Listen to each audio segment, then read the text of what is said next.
네, 한 주간의 이슈를 알아보는 시간, 편재 기자의 경제톡톡 시간입니다. 네, 오늘 편재 기자님 모셨고요. 안녕하세요. 네, 안녕하세요. 네, 반갑습니다. 네, 오늘 유난히 더 아리따우신 것 같습니다.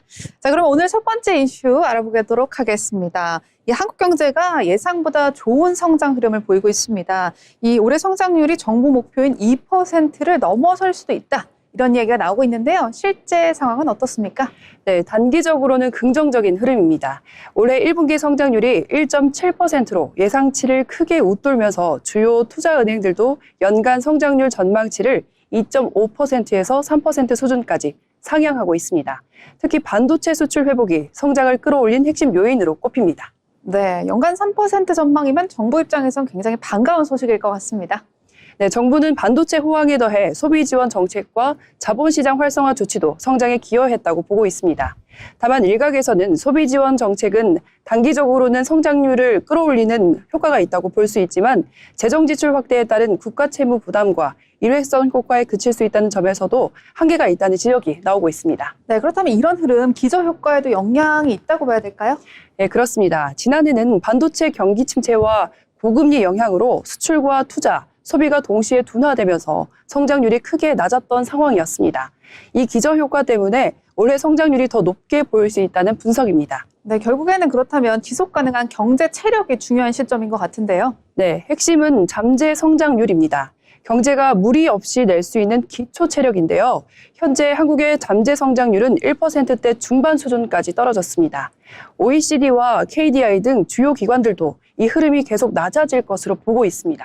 그렇다면 실제 성장률보다 기초 체력은 더 약한 상태예요. 네, 그렇습니다. 지금은 반도체 덕분에 성장률이 높게 나오고 있지만 이 흐름이 꺾일 경우에는 성장률이 1% 이하로 떨어질 수 있다는 우려도 나오고 있습니다. 아니, 연간 성장률을 3%로 전망하고 있는데 이 잠재 성장률은 왜 이렇게 떨어지는 겁니까? 네, 바로 저출생과 고령화로 노동력이 줄고 있기 때문입니다. 생산성과 투자 증가세도 둔화가 되면서 경제 성장 기반 자체가 약해지고 있기 때문입니다. 네, 그렇다면 앞으로의 과제는 뭐가 있을까요? 네, 반도체에 의존한 구조에서 벗어나서 AI, 방산, 바이오 등 새로운 성장 동력을 키우고 규제 개혁과 생산성 개선을 통해서 경제 체력을 끌어올리는 것이 핵심 과제라고 보고 있습니다. 정부도 이를 통해 잠재 성장률 반등을 추진하겠다는 입장입니다. 네, 결국에는 숫자만 중요하게 볼 것이 아니라 잠재 성장률이 중요한 것 같습니다. 네, 그렇습니다. 현재 성장률은 겉으로 보이는 성적이라면 잠재 성장률은 경제 체력입니다. 두 지표 간 격차가 커질수록 경제가 흔들릴 가능성도 커지는 만큼 구조개혁 필요성도 커지고 있습니다. 자, 그럼 계속해서 두 번째 이슈 짚어보도록 하겠습니다. 노인 기준을 조정하는 방안도 검토되고 있는 요즘입니다. 이제 게다가 단기 근로자에게 추가 수당을 지급하는 공정수당 도입 논의도 함께 나오고 있는데요.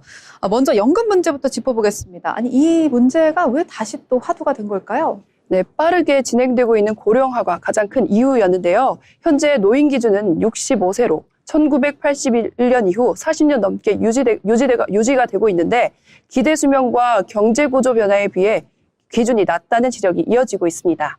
이 때문에 기준을 상향할 경우 재정 부담을 줄일 수 있다는 분석이 나오고 있습니다. 맞습니다. 요새 노인이 정말 많다 뭐 이런 이야기들 우스갯소리로 하고 있는데 구체적인 수치도 나와 있다면서요? 네, 맞습니다. 정부 의뢰 연구에 따르면 노인 기준을 단계적으로 70세까지 높일 경우 약 200조에서 370조 원 수준의 재정 절감 효과가 있는 것으로 나타났습니다. 또 기준을 75세까지 상향할 경우에는 최대 603조 원까지 줄일 수 있다는 추산도 제시됐습니다. 반대로 지금 현행 수준을 유지하게 된다면 재정 부담이 더욱더 커지는 상태인 거죠? 예, 그렇습니다. 같은 연구에서는 현행 기준을 유지할 경우 2025년부터 2065년까지 기초연금 지출이 약 2,075조 원 규모에 이를 것으로 전망했습니다. 고령 인구 증가 속도를 감안하면 재정 부담이 빠르게 확대될 수밖에 없는 구조입니다. 그렇다면 정부 입장은 어떻습니까? 네, 정부는 연금 개편 논의는 공식화가 됐지만 노인 기준 상향 여부는 사회적 협의가 필요한 사안이라며 신중한 입장을 유지하고 있습니다. 노동시장에서는 이런 이야기도 해요. 지원을 늘려야 한다. 지원을 늘릴 수도 있다. 이런 이야기도 나오고 있습니다. 네, 바로 공정수당인데요. 김영훈 고용노동부 장관은 고용이 불안할수록 단기간 근무할 때 많은 수당을 지급하는 공정수당 도입을 관계부처와 논의 중이라고 밝히기도 했습니다. 아하하, 이 불안정할수록 더욱더 보장을 해주겠다, 보완을 해주겠다 이런 개념인 것 같습니다. 예, 그렇습니다. 근속기간이 짧거나 계약이 불안정한 노동자들에게 추가 보상을 지급해 임금 격차를 줄이겠다는 취지인데요. 김 장관은 구체적인 수치는 이미 마련되어 있고 조만간 발표할 예정이라고 설명하기도 했습니다. 네, 제도적인 방안이 있을 것 같다, 배경이 있을 것 같다 이런 생각이 드는데요. 네, 현재 기간제 근로자의 경우 2년 사용 제한으로 인해서 1년 11개월 계약이 반복되는 구조적인 문제가 있었습니다. 정부는 이런 비정규직 구조 전반에 대해 실태 조사를 진행하고 제도 개선 방안을 함께 검토하겠다는 계획입니다. 네, 정리해 보겠습니다. 그렇다면 연금은 줄이는 방향에 대한 논의가 이어지고 있고요. 노동시장에서는 늘리는 정책도 동시에 나오고 있는 상황입니다. 그렇습니다. 연금은 재정 부담을 줄이기 위한 구조 개편 논의가 진행되는 반면 노동시장은 취약계층 보호를 위한 지원 확대 정책이 함께 추진되고 있습니다. 서로 다른 영역이기는 하지만 결국 재정을 어떻게 배분할 것인지에 대한 고민이 함께 이어지고 있는 상황입니다. 네, 결국에는 앞으로의 어떤 상호 보완적인 정책 방향이 가장 중요해 보입니다. 그렇습니다. 고령화 대응과 노동시장 보호라는 두 과제가 동시에 진행되고 있는 만큼 재정 부담과 형평성 사이에서 어떤 기준으로 정책이 결정될지가 향후 중요한 변수로 작용될 것으로 보고 있습니다. 네, 마지막 이슈 살펴보도록 하겠습니다. 조금 가벼운 이슈입니다. 요즘 20대들 사이에서는 술 먹을래 이 말 대신에 같이 뛸래 이 말이 먼저 나오고 있다고 합니다. 음주 중심 문화에서 여가 생활 중심 문화로 바뀌고 있다는 이야기죠? 네, 최근 20대들 사이에서는 술자리 중심으로 한 만남 대신에 러닝이나 독서, 보드게임 같은 취향 기반 모임으로 빠르게 변화하고 있습니다. 특히 퇴근이나 수업 이후 짧게 만나고 헤어지는 번개형 소규모 모임이 새로운 트렌드로 자리 잡고 있다고 합니다. 이 모임 자체가 방식이 바뀌었다라는 생각이 드는데 모임이 짧고 간단하고 소규모로 바뀌었다라는 생각이 듭니다. 그렇습니다. 전체 모임의 약 60%가 10명 이하로 운영이 되고 있고 2명에서 5명 수준의 소규모 모임도 크게 늘었습니다. 대부분 2-3시간 내에 끝나는 짧고 가벼운 만남이 특징이라고 합니다. 이런 변화가 실제 소비에도 영향을 주나요? 네, 영향을 주고 있습니다. 질병관리청 자료를 보면 20대들의 음주율은 최근 전반적으로 감소하는 추세였는데요. 또 간이주점과 호프집 매장 수도 몇 년 사이 약 30% 가까이 줄어든 것으로 나타났습니다. 와, 자영업자들 먹고 살기 힘들 것 같다는 생각이 드는데요. 이 술 소비가 줄어드는 대신 경험 중심 소비가 생기고 있는 요즘입니다. 네, 맞습니다. 과거에는 술자리 중심의 무목적 소비가 많았다면 지금은 운동이나 취미, 자기개발 같은 경험 중심 소비로 이동하는 흐름이 뚜렷해졌습니다.